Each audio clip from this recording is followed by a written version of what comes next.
వల్లనేని విశ్వేశ్వరరావు. తిరుమలలో 2 సంఘటనలు జరిగాయి. ఒకటి, రోబ్లాక్స్ యాప్ ద్వారా తిరుమలకి ఎలా వెళ్ళాలి, తిరుమల దర్శనం లోపల ఎలా ఉంటుంది క్యూలో, ఇదంతా కూడా ఒక గేమ్ లాగా రోబ్లాక్స్ అనేటువంటి యాప్ క్రియేట్ చేసింది. అది ఇప్పుడు వైరల్ అవుతుంది. ఆ రోబ్లాక్స్ ద్వారా తిరుమల తిరుపతి దేవస్థానానికి సంబంధించినటువంటి మొత్తం ఇన్ఫర్మేషన్ని ఒక ఆటలాగా మలిచారు. ఉదాహరణకి మనం కార్ డ్రైవింగ్ ఉంది. మనం గేమ్ రూమ్లోకి వెళ్తే కనుక అక్కడ కూర్చొని మనం కార్ నడుపుతున్నట్టే ఫీల్ అవుతూ మనం వర్చువల్గా మనం అది చూడొచ్చు. సేమ్ అలాగే తిరుమల శ్రీవారి దర్శనం ఎలా వెళ్ళడం అనేది ఒక గేమ్ రూపంలో క్రియేట్ చేసి రోబ్లాక్స్ అనేటువంటి యాప్ ఇప్పుడు మార్కెట్ చేస్తుంది పెద్ద ఎత్తున. దానికి కొన్ని కోట్ల రూపాయల మార్కెట్ అవుతుంది. దీనికి సంబంధించి కిరణ్ రాయల్ అనేటువంటి అతను ఇటీవల కాలంలో జనసేన నుంచి సస్పెండ్ అయినటువంటి అతను, జనసేన దూరంగా పెట్టినటువంటి లీడర్ అని చెప్తూ ఉన్నారు. యాక్చువల్గా జనసేనకు సంబంధించిన లీడర్ అతను. సో ఇప్పుడు అతను కంప్లైంట్ చేశారు తిరుమల తిరుపతి దేవస్థానానికి. ఈ రోబ్లాక్స్ అనేటువంటి యాప్ తిరుమల దర్శనాన్ని ఆట రూపంలో క్రియేట్ చేసి ఇప్పుడు దాన్ని భారీగా అమ్ముకుంటుంది అంతర్జాతీయంగా అనేటువంటి కంప్లైంట్ చేశారు. దీంతో తిరుమల తిరుపతి దేవస్థానం సీరియస్గా రియాక్ట్ అయింది. విజిలెన్స్కి విచారణకు అప్పచెప్పింది. విజిలెన్స్ రంగంలో దిగింది. ఈ రోబ్లాక్స్ యాప్ ఏంటి, దాంట్లో తిరుమల తిరుపతి దేవస్థానం, తిరుమల తిరుపతి శ్రీవారి దర్శనం, వీటన్నిటినీ ఏ విధంగా ఆట రూపంలో దాన్ని క్రియేట్ చేశారు అనేది పరిశీలిస్తూ ఉన్నారు. అయితే అంతర్జాతీయంగా ఉన్నటువంటి ఒప్పందాల ప్రకారం ఈ యాప్లో రూపొందించినటువంటి గేమ్ని బ్లాక్ చేసేటువంటి అవకాశం ఉందా లేదా అనేది ఒక పెద్ద ప్రశ్న.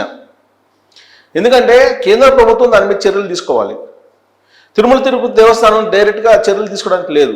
ఒకవేళ తిరుమల తిరుపతి దేవస్థానం తీర్మానం చేసి బోర్డు కేంద్ర ప్రభుత్వానికి పంపిస్తే, రాష్ట్ర ప్రభుత్వం నుంచి కేంద్ర ప్రభుత్వానికి పంపిస్తే కేంద్ర ప్రభుత్వం పరిశీలించిన తర్వాత దాన్ని బ్లాక్ చేసేటువంటి అవకాశం ఉంది. ఇది ప్రాసెస్. సో ప్రస్తుతం అయితే కిరణ్ రాయల్ దాని మీద కంప్లైంట్ చేశారు. ఆ కంప్లైంట్ బేస్ చేసుకుని విజిలెన్స్ అయితే ఆరా తీస్తుంది. ఈ రోబ్లాక్స్ యాప్ అనేది అసలు ఏంటి, ఆ గేమ్ ఏంటి, ఏ విధంగా తిరుమల తిరుపతి దేవస్థానం దర్శనాలని వాళ్ళు ఆట రూపంలో మర్చి కించపరుస్తూ ఉన్నారు అనే దాని మీద ఇప్పుడు ఎంక్వైరీ నడుస్తుంది. ఇక రెండవ సంఘటన దివ్యల మాధురి. సో దివ్యల మాధురి అంటే అందరికీ ఈ మధ్యకాలంలో సోషల్ మీడియాలో ఫాలో అయ్యేటువంటి వాళ్ళకు అందరికీ తెలిసినటువంటి మహిళ. వాళ్ళు ఈ మధ్య దువ్వాడ శ్రీనివాసరావు అలాగే దివ్యల భారతి వీళ్ళిద్దరూ లవ్ చేసుకున్నామని చెప్తున్నారు. అడల్టరీ లవ్ అని అంటున్నారు. దానికి అడల్టరీ లవ్ అని పేరు పెట్టారు. ఆవిడ హస్బెండ్ దగ్గర నుంచి డైవర్స్ తీసుకోలేదు, ఆయన వైఫ్ నుంచి డైవర్స్ తీసుకోలేదు. వైఎస్ఆర్ కాంగ్రెస్ పార్టీకి సంబంధించినటువంటి లీడర్ ఆయన. ఇప్పుడు సస్పెండ్ చేశారు ఆయన్ని. ప్రస్తుతం మళ్ళీ వైఎస్ఆర్ కాంగ్రెస్ పార్టీలో చేరే అవకాశం ఉంది శ్రీనివాస్ అంటున్నారు. ఈ దువ్వాడ శ్రీనివాస్ గారు అలాగే దివ్యల మారుతి గారు వీళ్ళిద్దరూ కనిపించినటువంటి ప్లేస్ లేదు సోషల్ మీడియాలో. అన్ని ప్లాట్ఫామ్స్లో వీళ్ళు కనిపిస్తూ ఉన్నారు. రీసెంట్గా వాళ్ళిద్దరూ సంబంధించినట్టు ఒక వీడియో కూడా పెద్ద ఎత్తున వైరల్ అవుతుంది. ఒక సాంగ్కి డాన్స్ చేస్తూ కనిపించారు. దాని కింద కామెంట్స్ రికార్డ్ డాన్స్కి కూడా తయారయ్యారా మీ ఇద్దరు అని చెప్పి కామెంట్స్ రకరకాలుగా పెడుతూ ఉన్నారు. సరే, వాళ్ళని ప్రశంసించేటువంటి వాళ్ళు ఉన్నారు, విమర్శించేటువంటి వాళ్ళు ఉన్నారు, రకరకాలు ఉన్నారు. కాకపోతే మన ఇండియన్ చట్టాల ప్రకారం, ఇండియన్ యాక్ట్ ప్రకారం డైవర్స్ తీసుకోకుండా వీళ్ళిద్దరూ అడల్టరీ లవ్ అంటూ ఇప్పుడు అన్ని వేదికల మీద కనిపిస్తూ ఉన్నారు. అడల్టరీ లవ్ అంటూ వాళ్ళని గెస్టులుగా ఆహ్వానించేటువంటి వాళ్ళు కూడా చాలామంది ఉన్నారు. వాళ్ళిద్దరిని ప్రత్యేకమైన సెలబ్రిటీస్గా గుర్తిస్తున్నారు చాలామంది. గుర్తిస్తూ వాళ్ళకి ప్రత్యేకమైన ఆహ్వానాలు కూడా పంపిస్తూ ఉన్నారు. దీంతో వాళ్ళు కొన్ని ప్లేసుల్లో ఉండేటువంటి నిబంధనలు, సాంప్రదాయాలు వాటిని కూడా పక్కన పెట్టేసి రీల్స్ చేయటం అలవాటు పడిపోయారు.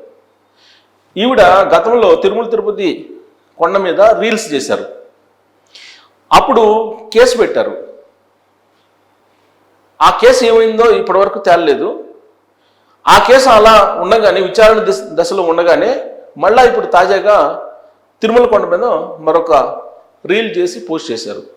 దీంతో మరొకసారి వివాదంలోకి వెళ్ళిపోయారు ఆవిడ. అంటే తిరుమల తిరుపతి దేవస్థానం అంటే తిరుమల కొండ మీద నిఘా లేదనుకోవాలా? తిరుమల కొండ మీద రీల్స్ చేసుకోవచ్చు ఎవరైనా ఏ విధంగానైనా అనేటువంటి సంకేతం, లేదంటే అలాంటి పద్ధతి ఉందా అనేది ఇప్పుడు చర్చ జరుగుతుంది. యాక్చువల్గా తిరుమల కొండ మీద ఆ మాడ వీధుల్లో మాత్రమే ఆగమ శాస్త్రం ఇవన్నీ ఉంటాయి. మాడ వీధుల పరిమితిలో ఆ పరిసర ప్రాంతాల్లో, తిరుమల పరిసర ప్రాంతాల్లో ఆగమ శాస్త్రం ఇవన్నీ కూడా చెప్తూ ఉంటారు. అక్కడ వరకు చాలా రిస్ట్రిక్షన్స్ ఉన్నాయి. కానీ తిరుమల కొండ అంటే చాలా విస్తీర్ణం ఉంటుంది, 7 కొండలు. ఈ 7 కొండల మీద అనేక మంది ఫోటోలు తీసుకుంటారు, వీడియోలు తీసుకుంటూ ఉన్నారు. దివ్యల మాధురి ఆవిడ రీల్స్ తీసుకున్నారు. మరి ఆవిడ రీల్స్ తీసుకోవడాన్ని అబ్జెక్షన్ చెయ్యాలా లేదా అనే నిర్ధారణకు రావాలి ఫస్ట్. అంటే ఆవిడ కొన్ని ప్లేసుల్లో, రిస్ట్రిక్టెడ్ ప్లేసుల్లో ఆగమశాస్త్రానికి విరుద్ధంగా ఉన్నటువంటి విధంగా ఆవిడ రీల్స్ చేస్తున్నారనేది గతంలో రీల్ చేసినప్పుడు వచ్చినటువంటి అభియోగం. కానీ ఇప్పుడు ఇక్కడ కొండల్లో చేశారు, అక్కడ తిరుమల మీద. మరి తిరుమల మీద అలా చెయ్యొచ్చా? ఎందుకంటే గతంలో రోజా గారు వైఎస్ఆర్ కాంగ్రెస్ పార్టీ గురించి మాట్లాడారు, వైఎస్ఆర్ కాంగ్రెస్ పార్టీ నినాదాలు కూడా చేశారు. అలాగే వైఎస్ఆర్ కాంగ్రెస్ పార్టీ కలర్స్ని కూడా అక్కడ ప్రదర్శించారు, జెండాలను కూడా ప్రదర్శించారు, జిందాబాదులు కూడా కొట్టారు. జగన్ రక్షక అని చెప్పి జగన్మోహన్ రెడ్డి గారిని ఆడ కూర్చోబెట్టి, తులాభారంలో కూర్చోబెట్టి ఆయన పిన్నమ్మ జగన్ రక్షక అని చెప్పి ఆవిడ అక్కడ గోవిందనామాలు పలికినట్టు పలికారు. ఆ వీడియోని కూడా మనం చూసాం. మరి అవన్నీ చూసిన తర్వాత ఇప్పుడు దివ్యల మాధురి చేసినటువంటి రీల్స్ వాటితో పోల్చుకుంటే వీటిని పట్టించుకోవాల్సిన అవసరం లేదని చెప్పి తిరుమల అనుకుంటుందా? తిరుమల తిరుపతి దేవస్థానం నిర్వాహకులు అనుకుంటున్నారా? అసలు వాళ్ళు దానికి ఒక సిస్టమ్ అనేది తయారు చేశారా లేదా? ఆ సిస్టమ్ ఉన్నప్పుడు, ఆల్రెడీ కేసు ఫైల్ అయినప్పుడు దివ్యల మాధురి లాంటి వాళ్ళని ఎందుకు నియంత్రించలేకపోతున్నారు? అంటే అక్కడ నిఘా బలహీనంగా ఉందని చెప్పి అనుకోవాలా? తిరుమల తిరుపతి దేవస్థానానికి సంబంధించినటువంటి అంశాలు అనేకం ఈ మధ్యకాలంలో బయటకు వచ్చాయి. 1-2 సార్లు భక్తులు వ్యతిరేకంగా నినాదాలు చేయటం నిర్వాహకులకి, అలాగే అక్కడ గోవులు చనిపోయినటువంటి వివాదాలు, ఇలాంటివన్నీ కూడా కరుణాకర్ రెడ్డి ఇలాంటి వాళ్ళు వైఎస్ఆర్ కాంగ్రెస్ పార్టీ వాళ్ళు బయటకు తీసుకొస్తున్నారు. సరే, ఎప్పటికప్పుడు తిరుమల తిరుపతి దేవస్థానం బోర్డు కౌంటర్ ఇస్తూనే ఉన్నారు. వాళ్ళు కౌంటర్ ఇస్తూ ఉన్నటువంటి క్రమంలోనే కొత్త వివాదాలు బయటకు వస్తున్నాయి. వాటిలో ఒకటి ఇప్పుడు ఈ యాప్ కూడా. సో ఈ యాప్ ఏంటి అనేది ఒకసారి చూద్దాం. ఈ యాప్ అనేది నేను చూపిస్తాను. అసలు ఏంటి ఈ యాప్ అనేది? ఇది రోబ్లాక్స్. ఈ రోబ్లాక్స్ అనేటువంటి యాప్ ద్వారా ఒక ఆటను, దైవ దర్శనాన్ని ఒక ఆట రూపంలో డిజైన్ చేశారు. సో ఇది డౌన్లోడ్ చేసుకోవాలి. యాక్చువల్గా ఇది యాప్ స్టోర్లో ఉంది, అంటే యాపిల్, అలాగే గూగుల్ ప్లేలో ఉంది, ప్లే స్టేషన్లో ఉంది, ఎక్స్బాక్స్లో ఉంది, ఈ మెటాలో ఉంది, మెటా క్వెస్ట్లో ఉంది, మైక్రోసాఫ్ట్ ఉంది, అమెజాన్ యాప్ స్టోర్లో ఉంది. సో ఇన్ని చోట్ల ఉంది రోబ్లాక్స్ అనేది.